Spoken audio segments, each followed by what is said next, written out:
I think the Vikings, seeing how McCarthy's played through these first two games, they don't want him out there if he's less than 100% because things are already moving pretty fast for him and he's kind of swimming as it is. You're tuned in to the Ross Tucker Football Podcast, guiding your gridiron journey, none other than your host, former NFL lineman, Ross Tucker.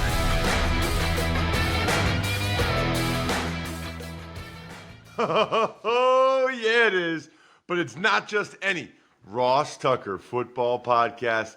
It is a Power Rankings Tuesday where I not only let you know what happened in the Monday Night Football game, or games, as is the case last night, but I let you know where every single team stacks up if they had to play the other NFL teams in a best-of-7 series in my backyard or Wichita, Kansas, or whatever, right? This is when I tell you where your team really stacks up. These are the NFL's official power rankings. A lot to get to today. Crazy amount of news, and unfortunately, big quarterback injury news that we need to discuss.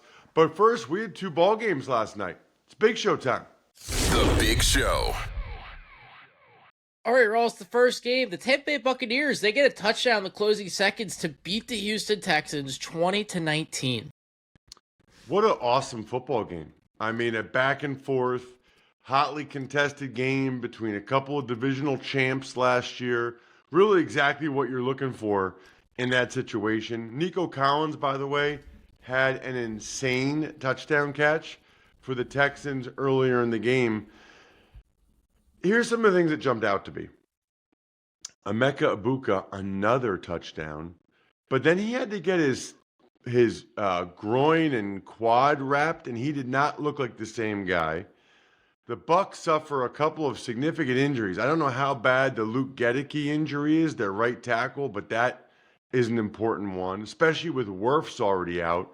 And then Kalijah Kancey, he might be done for the year with a torn pec, their D tackle. So, you know, these injuries matter, especially when you have this much more of a season to go. For the Texans, I just don't get it. Their pass protection and scheme to pick up blitzes doesn't really look any better than it was last year. I mean, you know Todd Bowles going to blitz you a lot, and you don't have a better plan for it than that. You know, he's bringing all-out blitzes. There's 3 guys that are out in the pattern, and they're just covered like glue, and they're not ready for the ball. It's kind of wild, by the way, that the Texans block the punt and then get no yards to settle for a field goal. They have a long punt return. Now, that at least they got a long touchdown run from Nick Chubb, but that was about the only running they had in the game. You have 2 huge special teams plays like that, you should absolutely win that football game. But they get down on the 1-yard line. I'm not one of these guys that criticizes play calling after the fact, but I really did not care for their approach. 3rd and goal and 4th and goal from the 1. They threw it both times. I don't even think, remember, I don't think there was even a threat of the run. Really don't agree with that at all. If anything, maybe play action, but boy, I don't care for those pass attempts. Guess what? All that's being said, they still coulda, woulda, shoulda won the game. It's 4th and long. They have Baker dead to rights. To'o, the linebacker, runs right by him. Baker kind of ducks, braces, and scoots through, gets the first down. As I tweeted at Ross Tucker NFL, how can you not love Baker? The guy is a winner. Bucky Irving bouncing through guys, and the Bucs get a gigantic victory, especially with the injuries they've had. To start out 2-0 on the road, both games at Atlanta, at Houston, man, that bodes well for the Bucs moving forward. Geno Smith, he struggled big time. The Chargers handily beat the Raiders 20-9. Well, first of all, you got to give a lot of credit to Jesse Minter, the D coordinator for the Chargers. He does an outstanding job. But it is kind of funny to me on some level. You know, there's a lot of people that love Geno Smith. feel like he's criminally underrated, all those things. What's kind of funny about that is he doesn't play in that many primetime kind of showcase games. So then here he does, and that was not good. That was not good at all. Now, first of all, I think part of it is they got Brock Bowers out there, and I might ask Dr. Chow about this at Pro Football Doc, sportsinjurycentral.com. I might ask him about this on Thursday's show, Thursday's Even Money podcast. Brock Bowers did not look right to me. And I'm a little surprised the Raiders had him out there at clearly less than 100%. I mean, I don't know if he can't make it worse or just has to work through it, but I don't know. By the way, speaking of injuries, before I forget, Khalil Mack suffered what looked like might be a bad injury in this game, had his left arm in a sling. So that is something to keep an eye on. That'd be a really bad injury for the Chargers if Mack is done. But neither team could run it. Very disappointing performance by Geno. And I got to tell you, Justin Herbert, if you made a quarterback in a lab, they would look a lot like Justin Herbert. I mean, he's got the perfect size. He's huge. I've been around him. He's fast. He runs it very effectively. And when he throws it, it's like Carson Palmer. I mean, it's almost like the prototype. That touchdown pass to Quentin Johnson, go back and watch the highlights of that one. 60 yards in the air. It was absolutely beautiful. Very, very impressive the way the ball like explodes off of his hand. More great stuff right after this. Who is joining me in Music City this weekend for the Colts and the Titans? You can get your tickets on the Game Time app like I do. You can get in for $48, but there's some really good seats. Lower level, $200. Those of you watching youtube.com/Ross Tucker NFL, you can see I literally have the app up on my phone. The only ticketing app I have, the only ticketing app I use. I love that you can actually see the view from your seat. I don't understand that technology, but it's amazing. Lowest price guarantee and the fees are included. Take the guesswork out of buying NFL tickets with Game Time. Download the Game Time app, create an account, use code ROSS for $20 off your first purchase. Terms apply. So again, create an account, redeem code ROSS for $20 off. Swipe, tap, ticket, go. Download the Game Time app today. You know, think about the impact that Surfside has had on the world, and in particular, my life. It's tough to come out of nowhere and be something that I drink all the time, but that's the case. Now, there's a bunch of good flavors, a bunch of different good teas, a bunch of different good lemonades. My favorite is the combo. So it's vodka, iced tea, and lemonade. And those of you that were checking out my social media, especially over the summer, at Ross Tucker NFL, you saw I was all about it. It's only 100 calories, 2 grams of sugar, 0 bubbles. I love the no carbonation. Look for the can with the sunset stripes. It's sold at bars, restaurants, and stores near you. Must be 21. Please drink it responsibly. It's time for the all-important Power Rankings. The worst team in the history of the NFL is... All right, Ross, we got our power rankings. Coming in at 32nd, Carolina Panthers. Well, not only was that a really poor performance again, so they're back-to-back really poor performances. This one was on the road in Arizona, but now they lose their right guard, Robert Hunt, for the season with a torn biceps, and their center, Austin Corbett, for a long time, he's on IR with a torn MCL. That is not good, right? I mean, Bryce Young already, the O-line already wasn't playing that great. Now you lose 2 of your best guys up front. That's not good for Carolina moving forward. 31st, Tennessee Titans. What do you think about the Titans at 31? Well, I'll get a chance to see them up close and personal on Sunday. That's my game for CBS. It is the Tennessee Titans hosting the Indianapolis Colts. The Titans, you know, they did some good things against the Rams watching the tape. Cam Ward is super fun to watch. Love the rookie receiver, Alec Ayamaner. But they're still just making some critical errors, especially penalties, by the way. and taking sacks that you just can't make if you want to beat a team like the Rams. Moving up a little bit, the Miami Dolphins at 30.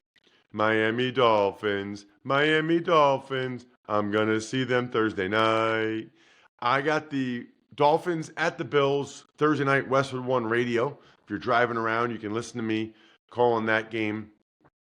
At least their offense came to life, right? Their defense is still pretty horrific, and they're suffering more injuries. I mean, the whole right side of the O-line's out. They're banged up on defense, but at least the offense looked like what Mike McDaniel and Tua and these receivers are supposed to look like, and they easily could have won that game, which is why I moved them up a couple spots. 29th is the New Orleans Saints.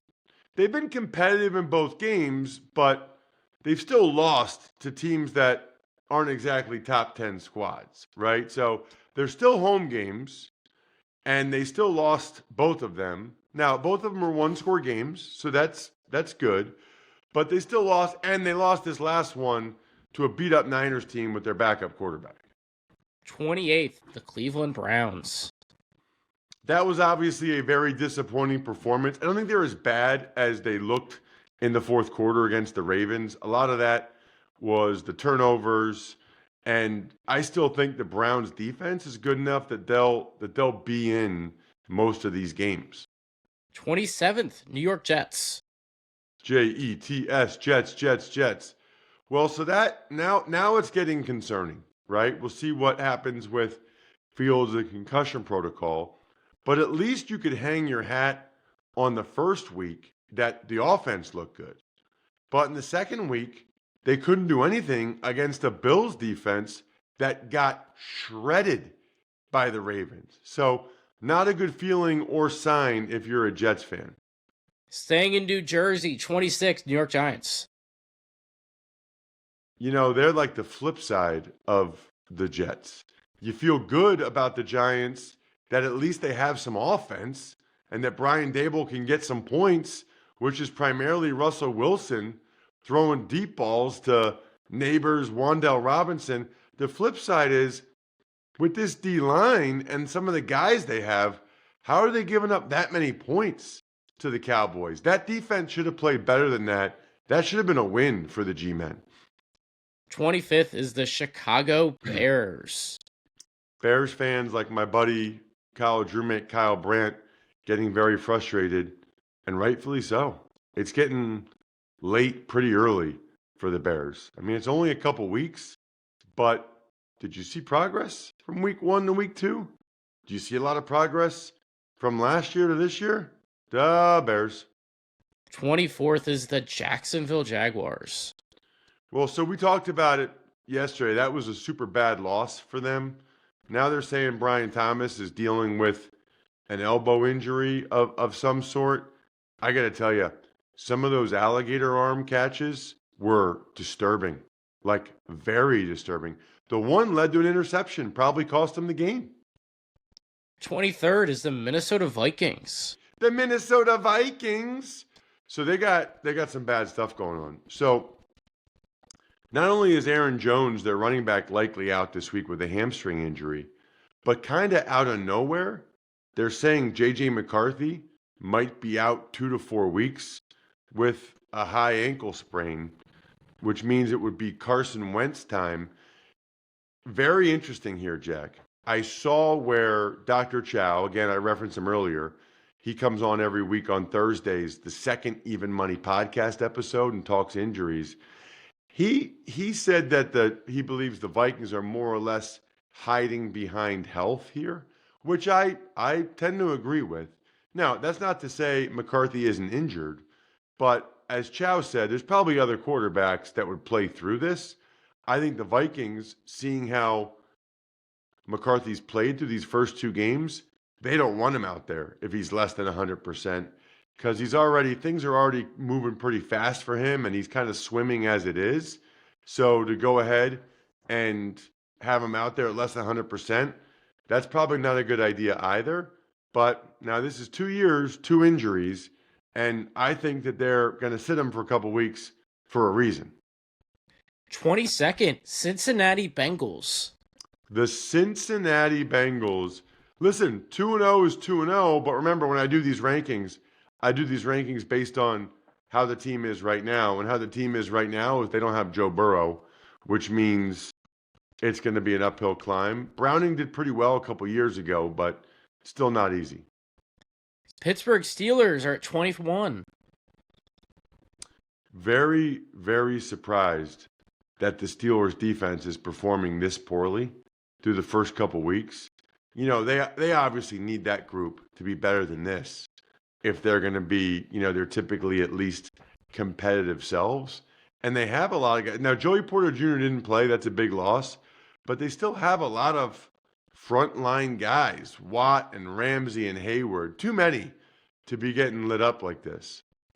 20th, New England Patriots. So much improvement, right, from them. Defensively, still probably not great, but they're getting good production from Milton Williams, which makes sense for all the money that they're paying him. And Drake May was much better. He looked good, although maybe everybody looks good against the Dolphins defense. 19th is the Seattle Seahawks. Moving up a decent amount are the Seahawks. You know, kind of a subpar game, that first game against the Niners. It is beyond weird that the Seahawks play better on the road than they do at home. I'm sure they're searching for an explanation for it, but they looked much, much better in Pittsburgh than they did week 1 at home against the Niners. Next up is the Las Vegas Raiders at 18. The Raiders. Already kind of talked about them. Not great in terms of how they looked last night. That was kind of a golden opportunity for them. Home game against the Chargers. They kind of laid an egg. 17th, another team you just talked about, the Houston Texans. Well, so there's no real shame in losing to a couple of divisional winners like the Rams and the Bucks, but you know, if you're the Texans, you're looking to take the next step. You know, you're looking to not just, you know, win the AFC South and win a playoff game, and you're looking to take a next step on the offensive side of the ball, and it's just not happening so far. 16th, the halfway mark, is the Atlanta Falcons. Super impressed by the Falcons. In fact, they are my West Shore most improved team this week with the way they played.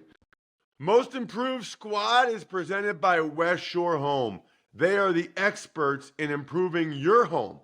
Bathroom, window, door, flooring projects. Visit westshorehome.com/Ross to get started. westshorehome.com/Ross. Remodeling, reimagined. Their defense was incredible. We talked about it last week. And I have faith in their offense. I think their offense has enough good players with London, and Pitts has been better, and Bijan Robinson. I think the Falcons, just based on how well their defense played, these guys are going to be a factor in the playoffs till the very end. I'm impressed by this Falcons squad. Another team moving up a lot is the Dallas Cowboys at 15. How about them Cowboys? Now, they also had an injury. They lose Cooper Beebe, their center. He'll be out for a while, so that's not good. Their defense is obviously was not good against the Giants. Now they feel like they maybe have helped it by getting Clowney, another edge rusher, but it feels like the Cowboys are going to be in a lot of shootouts. But Dak seems up for it. He seems here for it. 14th is the Arizona Cardinals. So they're 2-0, which is awesome, but they're 2-0 against two of the 4 worst teams in the league based on these power rankings. They haven't had over 300 yards of offense yet, so they need to figure that out and get that going. They're not even running it as effectively as they did the last couple years under Drew Petzing. Another team dealing with quarterback injuries is the Washington Commanders at 13. Well, there's a lot to talk about with them. I mean, they lost Dietrich Wise, their D lineman, to a season-ending injury. That's a tough one because they were counting on him and he was playing pretty well. You see they signed our guy Chase Edmonds, Jack? I did see that, yes. Harrisburg's own Chase Edmonds, who was just on the show, like, I don't know, a couple weeks ago, talking about how he was staying ready. I was a little bit nervous for him. I was like, I don't know, man. I don't know what's going to happen. He gets signed by the Commanders, so he's back in it. But the big news is that Jaden Daniels has a sprained knee, and his status for this Raiders game is in doubt. My guess is he will not play because they'll err on the side of caution long term for the season. And they saw what the Raiders looked like, and I think they just feel like, hey, we got to be able to win a game without him. We should be able to win a game like this against the Raiders without Jaden Daniels, especially on a short week for Las Vegas. 12th, the Denver Broncos. Man, that was a tough loss. I went back because I'm doing Colts Titans for CBS. I watched every snap of that game this morning already, and the Broncos, clanging a 42-yard field goal, which would have made a huge difference, and then the penalty at the end. I mean, that you only play 17 of these. To lose one of them based on a mental error like that, Sean Payton says it's his fault, but that was super bad. 11, San Francisco 49ers. So, I'm not going to move them up that much, right? In fact, I moved them down a couple spots because Purdy is hurt, right? I didn't know that last week when we did the power rankings. So I'm going by what they are right now. But Mac Jones played pretty well. I think the Niners are going to be in this thing until the very end. Would not be surprised if they're in the NFC Championship game, maybe even go to the Super Bowl. They just got to get these guys, Kittle and Purdy and all these guys, back to health for the second half of the year. 10th, the Indianapolis Colts. Top 10 team. Looking forward to seeing them on Sunday. Daniel Jones looks very, very good. Steichen's done some nice things to dial up some open receivers, some shot plays. Jonathan Taylor has been lethal, really both ways, but especially out of the backfield. They are kind of firing on all cylinders on the offensive side of the ball. Defense, I would say, was just okay against the Broncos, but good enough for the win. 9th, another team we talked about earlier, the Los Angeles Chargers. San Diego Superchargers, San Diego Chargers, go Chargers, go. So, yeah, I mean, I would say very impressed with how the Chargers have come out, taking care of business. Not only 2 wins, but 2 division wins. And they're kind of getting beat up. They'd already lost Rashawn Slater. Now they lost Khalil Mack. I swear this happens to the Chargers every single season. I don't really understand it. But it's happening again, but they're finding a way to win anyway. 8th, Tampa Bay Buccaneers. Gosh, I love watching Baker Mayfield play football. Just the passion, the energy. It is so obvious on the TV. And then you know what else? Their offensive line. You want to talk about a resilient group, moving all these guys around, losing Gedeke during the game, still winning another road game like that. These are gutsy wins by the Bucs. 7th, Kansas City Chiefs. This has got to be the lowest they've been in a while. I mean, this is the lowest the Chiefs have been in my power rankings in a long time. Remember they had that streak of like 15 straight one-score games that they won? Well, they have a new streak. 2 straight one-score games they've lost. That was always going to, the law of averages was always going to come back and bite them. And right now, they just don't have the weapons. With Rashee Rice suspended, they could ill afford that Xavier Worthy injury. But that's why depth matters, and that's why you can't have guys getting suspended in the first place. Because injuries you can't really control. Suspensions you should be able to. 6th is the Los Angeles Rams. Sean McVay can just flat out coach. Remember what A.Q. Shipley said over the summer about that? They're getting good production out of the running game. Devontae Adams has really, really helped. They still got that ferocious D-line. Rams have a lot of good things going and have a big-time matchup against the Eagles on Sunday. The fifth is the Detroit Lions. You know, reports of their demise had been greatly exaggerated. They put on an absolute clinic against that Bears defense, which, by the way, was without Jalen Johnson, if we're being fair. Jalen Johnson is done for the season for the Bears. That is a gigantic loss. He's one of the best corners in the league. That's part of the reason why the Lions were able to tear him up. But man, it goes from bad to worse for the Bears, and for the Lions, I think they desperately needed that one. If for nothing else, just like their internal confidence after that Packers game. Fourth, Buffalo Bills. The Buffalo Bills. What do you think about the Bills at 4? Yeah, looking forward to seeing them on Thursday night. I think what I always think about them. Josh Allen's amazing. They have a good O-line. And if their defense can play like they did against the Jets on Sunday, then they really have something. Third, Baltimore Ravens. They're still loaded, and they're really loaded on both sides of the ball, and I think we can all see that. You know, they blew that first game against the Bills late, but they're pretty clearly one of the top 5 teams, and they showed it with the way they pulled away against the Cleveland Browns.